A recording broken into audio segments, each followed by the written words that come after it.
working? Okay, you seem to be working. Not you. You. Okay, I have a couple things to report, I suppose. Uh, a lot of good news for a change. How about that? So, I had my major phone interview. I'm good to go as far as global meals, food deliveries. Good to go as far as the aid workers. And good to go as far as Medicaid renewal, as far as the whatever those cards, let's call them food stamps, whatever those cards are called. I don't know. I was using up my brain power, like I was watching the Derek Chauvin case and participating in a live stream, and so I used up my brain. BTE, no, that's something like off-track betting or black entertainment television. No, whatever those cards are called, I can't even think of that. So, anyways, so me not having a doctor is not going to turn around and kick me in the ass. Um, Life Care did call me. I did make an appointment. I made it for the 28th because when I had my phone interview, they told me about doctors in my area that will make house calls. So they were like, she just brought it up. They're called visiting physicians. So she put in a referral with them so they could actually come to my house and I wouldn't have to worry about, I don't know, wearing clothes and stuff that I don't ordinarily do, like wear shirts. And yeah, I don't know. I'm always, whatever said that, be quiet. I'm always afraid of like being like locked up for being in miserable shape, and not being able to take care of myself properly or whatever the standard is for properly. I can tell you a story real quick. Um, my brother-in-law and my sister had this horrible habit, and they lived in a bad neighborhood, of like leaving their door open. I told them, why aren't you locking your door? And my sister went through like a religious phase where she was like, well, God's not going to let anybody break into our house or whatever. I'm like, okay, you know, not much I can say about that. So they had like a neighborhood little girl that would break into their house and like eat their food and use like a curling iron. I seem to remember a story about a curling iron because that's how they first detected that somebody that wasn't part of the family was in the house chilling, because they would just leave and leave the door unlocked. And this isn't like in 1950, okay? This is in the 1990s. So this is not a good neighborhood either. So they figured they didn't have anything worth stealing because they were dirt poor. And anyway, so this neighborhood waif was going in there and, you know, use, using her curling iron and stuff. She's like, I know I didn't put my curling iron there. I never would do that. It'd be stupid for me to do that. So they realized somebody had been coming in their house when they weren't home and just using their house. And that was the type of neighborhood where like there were kids down the street. I can't make this up. Their mother and father would kick them out of the house first thing in the morning, lock the door on them, and they were not allowed to come back in the house until nightfall. Their names were the Slints. And I got in trouble once for playing wiffle ball with them because I let them play wiffle ball in my sister's yard with some other kids. So I was like, I don't know how old I was, but it was whenever, however old I was in the 90s. But, I was playing with these kids and like we had a wiffle ball game set up, and then my sister like reamed me out over like, that kid is not allowed to be here. He's nothing but trouble. He's one of the evil Slinces. So I'm like, okay. Then I found out that, their parents just locked them outside, rain or shine. Wouldn't let them back in until nightfall. hopefully they fed them. I mean, I don't know, but obviously there would be a lot of kids like, what, free food? But this kid was more interested in her appearance, so she was using their house as a beauty shop. Anyways, bringing that back around to my situation and fear of like the authorities taking over. So they were leaving their door open. This waif girl came in there. She didn't shut the door all the way. The neighbor saw that their door was partly open, got into their business thinking like, oh, there was a break in, or like maybe somebody came in there and killed them all, or whatever, or was going around her head. Her name was Dee. She was kind of wacky. But she called the police. The police got there and they almost had their children taken away because the house did not meet cleanliness standards, whatever those are. I mean, I don't know how clean you have to be to have a safe environment for children. Okay, uh, yeah, I grew up a little different than most people. So, there's different standards to what clean is. Like some of the people I talk about on here, yeah, they might like burst into flames if they had a shower. It's like they weren't. Yeah. It's like they would put a hat on and it would just slide off of their head from the oil. We're talking about some grubby people. So, and they not only survived fine, but yeah, they're better off than me. And I liked baths and showers and had three hots and a cot and all that stuff. So, you know, anyway, so that's what I'm kind of like thinking about. It's like, suppose I get somebody in here and they're like, guy ain't taking care of himself right. That's why I gotta make aid workers keep my house neat and do that. The problem is, this is sad, but the aid worker that I liked, I only had her like either 2 or 3 times. But the one that I liked, the 68-year-old, she had a 93-year-old mother. I just found out her mother just died. So she told me, I asked her, I like you. How long are you going to be my aid worker, do you think? Because they're always switching me up with people. And she was like, well, as long as I have to take care of my mother. It had something to do with she has to be in the proximity of this area and be on call or something like that. So, as long as she has to take care of her mother is no longer with us. Don't know if I'll ever see her again. So they asked me this week, do you want the 300 pounder? And I'm thinking, like, I need a sheet tacked up and her to stand on something. It's like, no. I was like, nah. And then they said, well, what about this other one? I'm trying not to use names, trying to be nice here. And I remembered her, and I'm like, hell no. It's like she's a hella worker, but she don't got no respect for people, and yeah, she is rude. And yeah, I mean, she'll clean your house for you, but you won't be able to find your shit for a month. She just goes through your stuff and doesn't ask you like, what do you want done with this or what do you want done with that, unless you follow her around with like your cane whacking her when she does something wrong, which I wouldn't do anyway because she's kind of frightening. Um, yeah, so I was like, nah, I don't want nobody this week. I'm taking the week off from aid workers. But yeah, that would be interesting to actually have a doctor come into your house. Um, but as far as my nerves, like my nerves are still shit. I still haven't been out of the house since I think November. You know, I mean by out of the house, I mean out of the house for an extended period of time. Like of course I have to go out of the house. I mean to go anywhere. I haven't gone anywhere. I think I got like a bad case of cabin fever actually. Um, but I did feel a sense of relief when I was like, okay, I got all my stuff squared away here. I got my medical coverage squared away. I got my food service squared away. I got the aid worker thing squared away.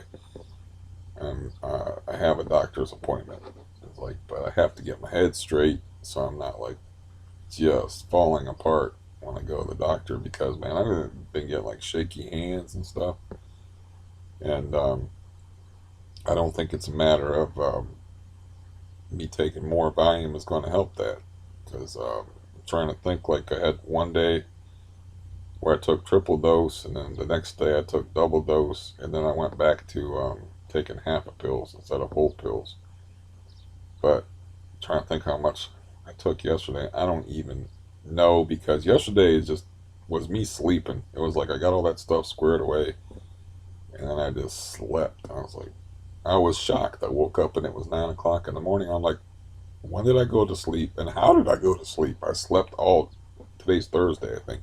I slept almost all day Wednesday, and then I woke up and I was up at night, and then was sitting here like doing nothing, and then next thing I know, it's dark out. Next thing I know, I open my eyes out and it's light out and it's 9 o'clock.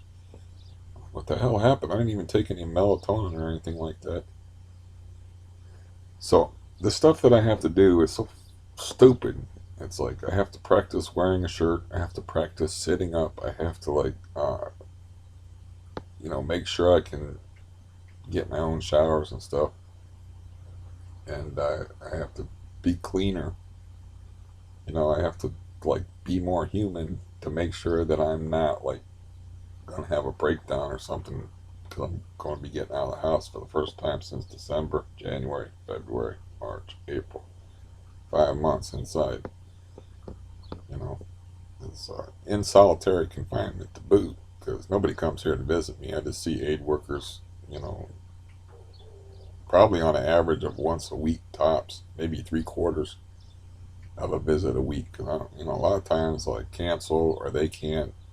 They only come in here twice a week tops. So a lot of times I'm canceling or they can't find anybody. Like Tuesday is my day. They couldn't find anybody because that woman's mom died. I also found out that I could switch aid agencies possibly. If I wanted to. I was like, well, I was told that that was the only agency available to me, and they were like, circumstances change. And it's like, so, it's a possibility. I'm kind of like the dispatcher. I'm kind of used to these people, but maybe I would like just somebody competent to come in here regularly because you want the same person all the time because you don't have to go through your list of what you want, say for shopping. You don't have to tell them it's the CVS over here and it's this store over here. You have to take a right on Lincoln Way and a left on First Street. Give them directions and shit to various places you want to send them because they already know your routines. And you don't have to tell them like you get to know each other, so you don't have to tell them like, yeah, I don't like my stuff put there. I like my stuff put over here. So when you clean my house, please don't put my coffee pot under the sink with the pesticides. Not that that's ever happened, but yeah.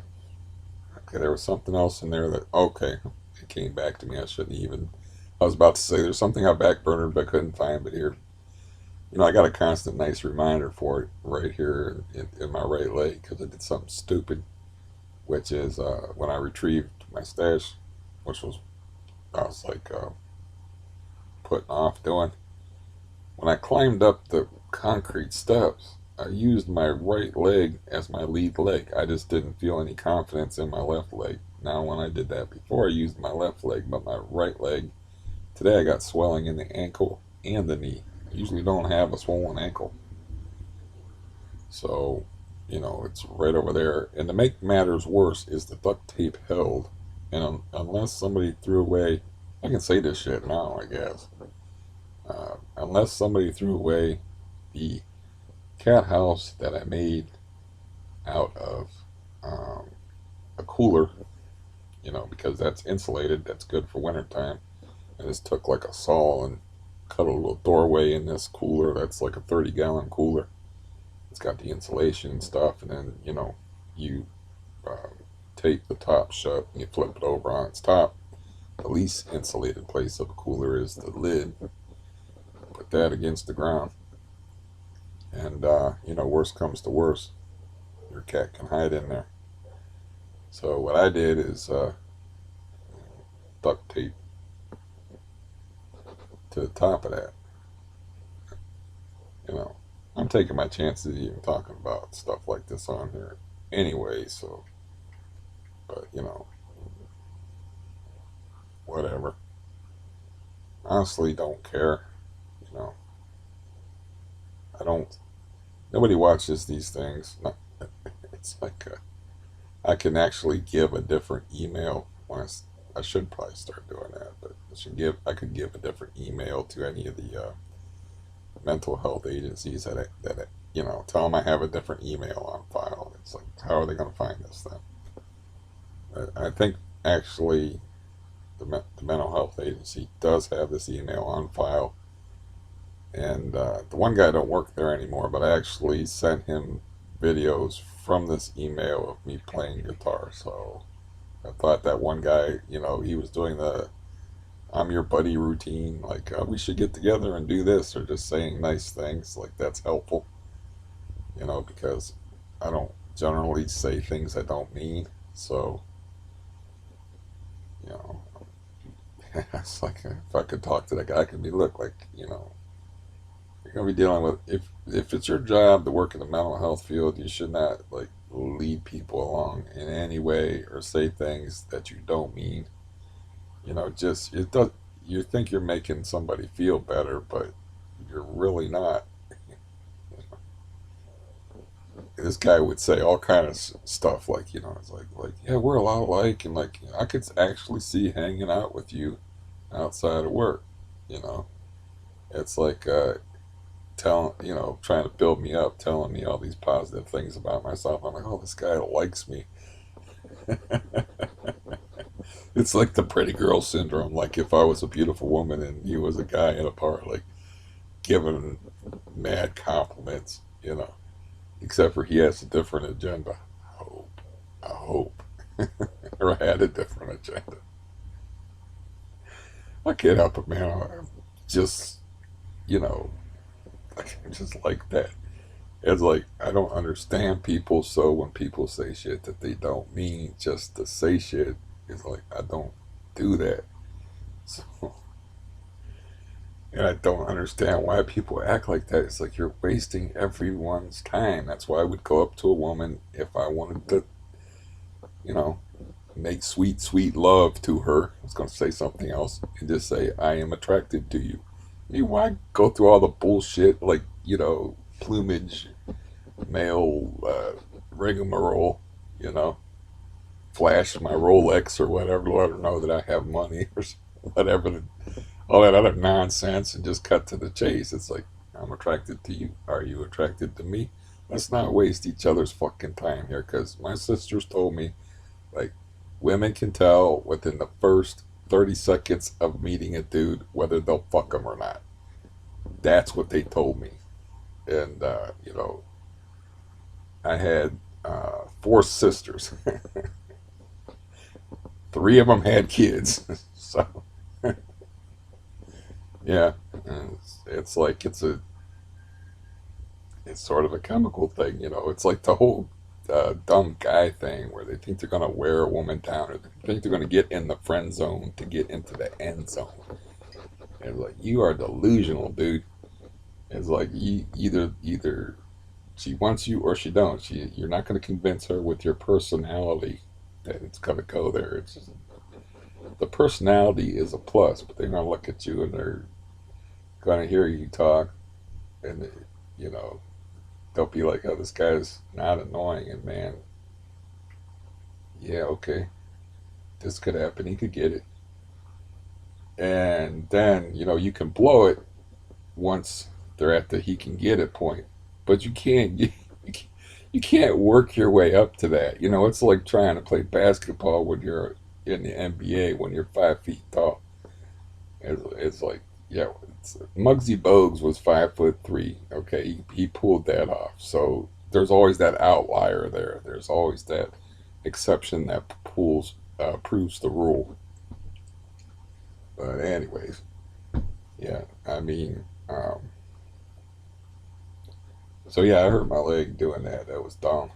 It's like, why don't you just use your left leg, the one that's not as big as a football already? I don't know why. I had no confidence in my left leg, so I just used my right leg and pulled up my 195 pounds with my right leg and just did it over and over again up these concrete steps, just praying not to fall. And it was touch and go, don't going down, because there's a whole bunch of there's actually grass growing on the steps because there's like a whole bunch of dirt got blown on there, and then seeds, and then spring around here. So there was grass and dirt on these steps, and I just went ahead and stepped on it, and it's got no roots because it's on a concrete step. And I was like, whoa! I caught myself. So yeah, that was spooky. So it was a little spooky going back up, and I just felt more confident in the other leg. I think I went down right leg first too, but I definitely remember going up right leg first because it hurt like a bitch, and not a good, not smart.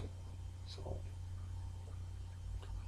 but yeah, so I have that appointment on the 28th. I'm waiting for these. I got a referral to these visiting physicians, people who make house calls, and you know, so I'm going to get a doctor one way or another, and I have a new psychiatric nurse through Coleman to see, but that appointment's not until 5:10. Uh, so see how that goes. I'll just make sure I'm a little more careful talking to this one because that really fucked my head. Is like when I found out, I didn't know that. Like I said, I'm naive and gullible type person. Like I did not know that like just because I'm seeking help with emotional problems, which I think are justified considering my history, I am apparently waiving my right to I don't know, not have my house invaded. I'm sure an amendment that covers unlawful entry. When they get a warrant for, I don't know, a drug dealer or a criminal, they have to go to a judge. But if you go to somebody for psychiatric help, whoever they are can just tell the police, like, this guy's in danger. He's at risk, and they can bypass the whole judge thing and just go right in your house. Once I found that out, man, not that I was doing all that great before, but as far as the benzo intake, I was doing just fine. And then after that, it just, I'm sitting here having to walk down concrete steps, you know, tape up contraband to a damn cat house. Like, I'm not telling you where, just because I'm not. But just like, hiding stuff all over the place, trying to find good hiding places. And I just have to, it's not gonna.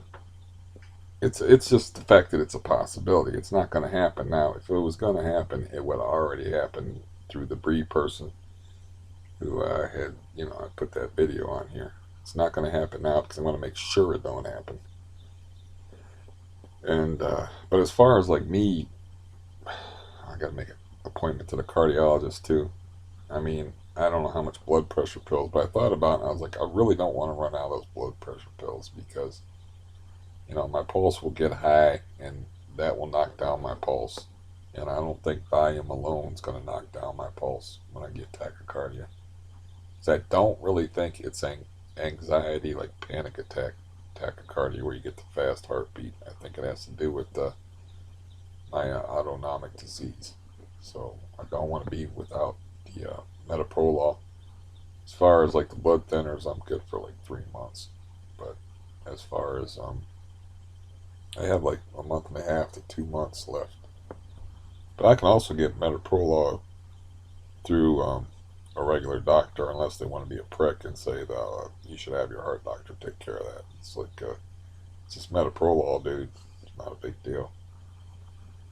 But sometimes it can be like that. Like the one psychiatric nurse is no gabapentin for you. The other one is like, give you a couple of refills on it, but you really should be getting it from somebody else. So it, varies from person to person, doctor to doctor. But yeah, overall things went well. As far as like the work that I have to do, it's like I'm not looking forward to it, and I'm not sleeping right yet. Uh, when I said I woke up at 9 o'clock in the morning, it's around 2, and I haven't taken any Valium or anything like that. And I took a half a pill of Valium, which is 2.5 milligrams. Trying to remember when, probably like midnight last night, something like that. But yeah, I was talking to my brother, and he would, I was explaining to him how, like, man, it's not a good idea for me to be upping my dose like that. It's a horrible idea if you're taking benzos with like a short half life, but it's always a bad idea.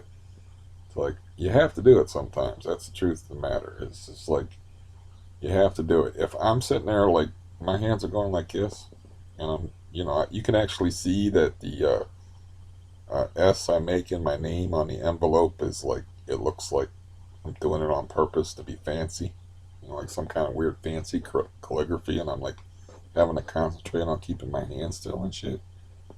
I mean, that's in my house. If I have to go somewhere, you know, you're gonna have to up my dose, but you don't want to do that like for days in a row. Like I had 2 days there where I upped my dose triple and then up my dose double, and I don't even know about yesterday because no, it was Sunday is the day that I tripled, and then Monday was double. See, I'm losing track of fucking time and shit because my sleep is all weird. I have to get a handle on this. I didn't fill up my water jug either. Sorry about the noise. Yeah, it's like drinking the last dregs of beer out in Germany.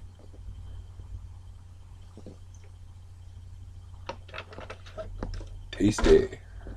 Dang, I got a funny picture to show you. Wish I could have been there. It's really sad. I like fishing so much, but this is kind of a funny picture. And then I'll get off of here. And I guess I have to force myself to eat. I don't see the point in eating when I'm so fat already. How do you blow pictures up? Can't. Can't blow them up when people send them to you. Shit. See, the problem is I have to like not touch the screen. Can you see those? I hope.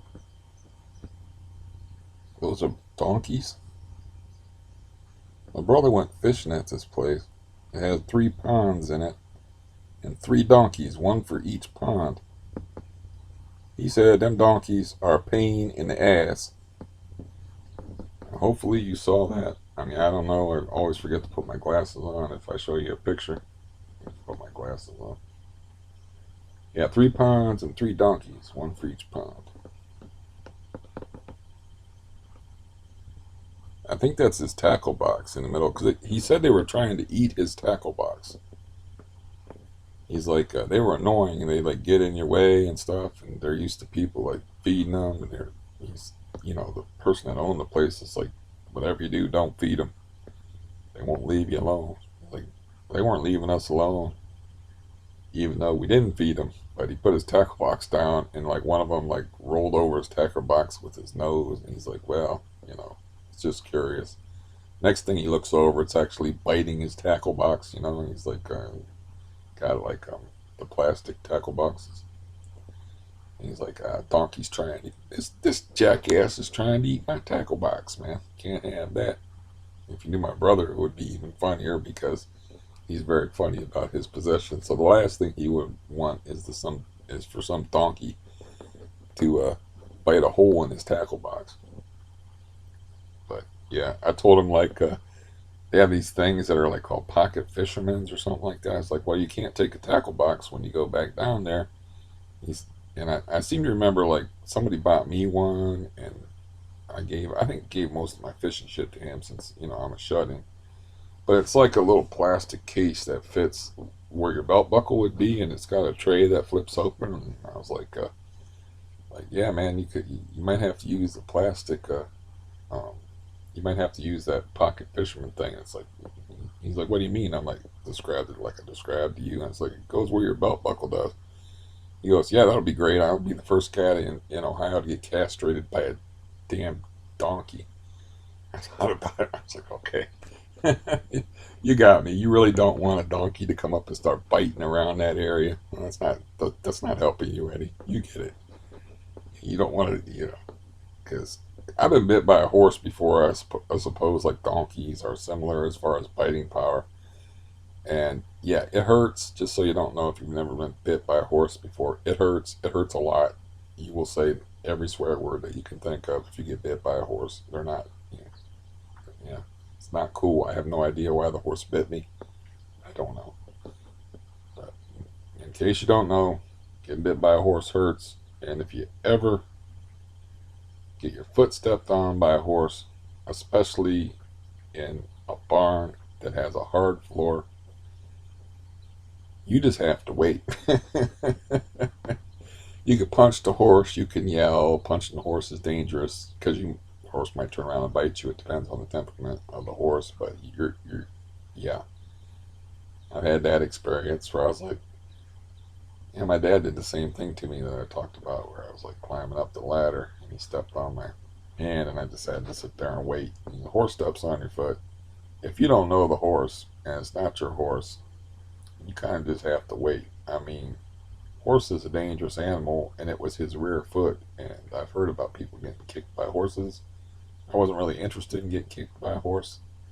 Bad enough getting your foot stepped on by a horse. So I just waited it out and then limped the fuck away. Yeah.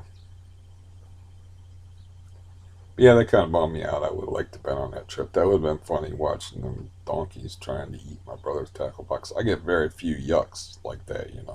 Very few laughs. Sitting around the house with a swollen knee and chronic pain all the time. So that would have been funny.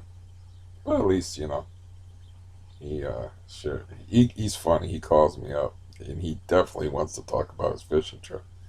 But I'm like, hey, what's up? Because when somebody calls you, it's like, why do I have to make the conversation? Am I like, uh, I realize I'm a wordy dude and all, but am I like the breaking case of glass for emergency conversation guy or something like that?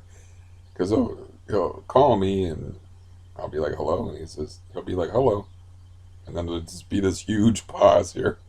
And I'm like, so like, seriously, am I like breaking case of conversation emergency or something like that? It's like, I'm like, so what's up? He's like, oh, nothing. I just wanted to talk to you. I'm like, no, you didn't just want to talk to me. You just went on this weird fishing trip with these donkeys attacking your tackle box. You got some stories to tell me. Why are you being coy?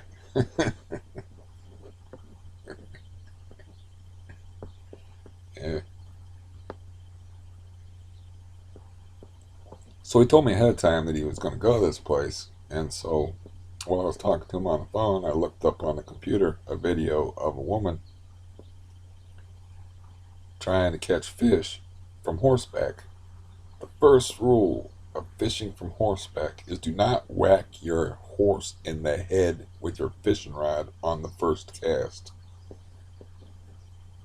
Yeah, it made that horse nervous every time. So the horse bolted and almost threw her a couple times. She caught a couple of fish off of horseback so she can make a video of it. I think it was at the horse's expense, but you know, when you whip a fishing rod, it makes a noise, and if the horses are not stupid. If they hear that noise, and the next thing they know, they're getting whacked in the head with a fishing rod. When they hear that noise again, they're gonna start moving around and shit. And when you're on a horse, I think you don't want that.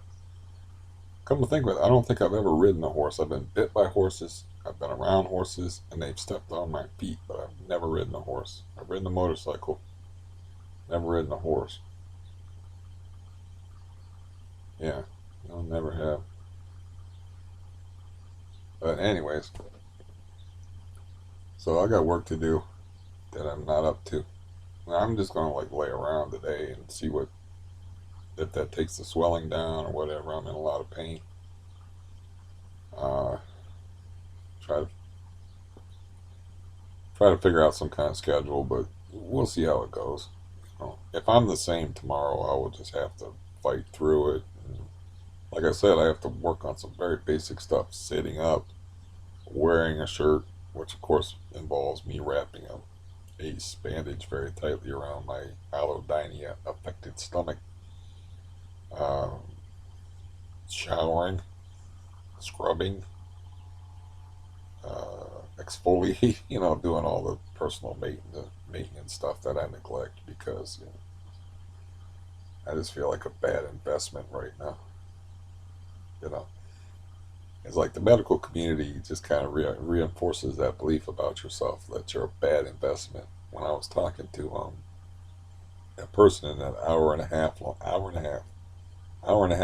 phone interview thing, I was like, brought that up about the orthopedic situation where they're like, you're a bad investment, man. It's a low. They go by risk and reward.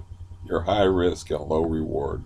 You're high risk because you got too many medical ailments and a bad heart. Anything, a heart's a big red flag. So that's your high risk part. The low reward part is your insurance is not all that great, and you ain't rich. So it's a business. Start to feel that way about yourself. It's like, how much do I really want to invest in this existence? You know, like I realize it's the only existence I've got, but how much effort do I really want to put into doing stuff? Like, especially with this leg being like it is. Do I really want to like? It's actually painful for me and difficult to like change the sheet on my bed. So do I really want to change the sheet on my bed or just throw down a towel and lay on a dirty sheet, but a clean towel, as I am doing now? I need to prove that point to you, but somewhere under here there's a towel. And it's like, but in order for me to, improve my situation, I have to be uncomfortable, be more than uncomfortable, be in pain, do painful things, difficult things. It's also just difficult for me to look at my feet because you'd have to see them, but you don't want to. Unless you like horror movies, you don't want to. And I have to deal with my leg. Like I said, when I'm in the shower, I have to like get the camel clutch on my foot just to get my foot up to where I can scrub it because my knee is just swollen and not flexible. So yeah, yet I want to hang around even though things are shitty because of other people. If it was up to me, man, uh, I don't want to do any of that. It's just too much work. It's like a risk and reward thing. What's my reward? I go through all this trouble, see these doctors and stuff. My reward is like a knee surgery and just like rolling the dice as far as whether I'm going to be in less pain or able to walk again. My recovery is going to be suspect because I have you know, a severe neurological disease. And as far as the reward, am I even going to be able to go fishing? Will I even enjoy fishing? That's the thing is like, yeah, they could drag me. These are strong guys. They could drag me and pick me up and carry me down to the water and set me in a chair. That doesn't mean I'm going to enjoy it if I can't make it down there. If I have like that trike scooter thing, that's actually an off-road vehicle. It's like I could actually drive that up to the water and fish from that, but that would involve like, having like a trailer like the people have for lawn care service and dragging it around on a trailer. And it's going to be a lot of hassle for other people. It's like I wanted to store that at my brother's house in the suburbs. He could even ride it if he wanted to. I don't know if he would. My brother is about as predictable as the weather. Um, but it's I don't know. I just don't like to ask people to do things because it doesn't seem to work out too good. As far as me asking for help or asking for favors. Um, but anyways, all right, that's my situation. I always like start thinking about my situation. It just gets me mired down in a quandary. Gets me in a whole quagmire full of questions. I don't know any other Q words, so I can only do. I was going to try to do an alliteration trick there, but there's not a lot of words that start with Q.